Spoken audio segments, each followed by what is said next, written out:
Labdien, draugi! Šodien parādīšu mūsējo laiviņu Latrex 460.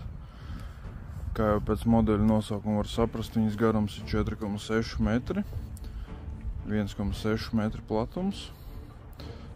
Paredzēta līdz 4 cilvēkiem, līdz 20 zirgspēku motoram. Tā ir dubult korpusīga. Tas nozīmē, ka arī iekšpusņa ir glancēta, viegli kopiema. Forma ir ķīļveidīgā, ar plakanu aizmuguri.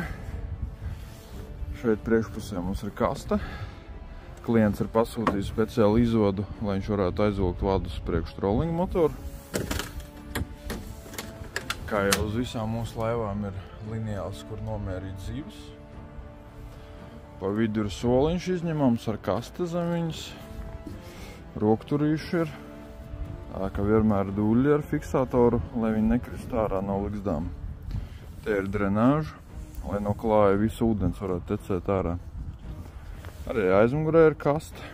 Tur var ielikt degvielas bāku. Šļūteni smuki izvadīt ārā. Airu fiksātori. Jūs, kad airus nelietosiet, airus šeit nofiksēsiet un viņi nekritīs ārā. Knehtiņi.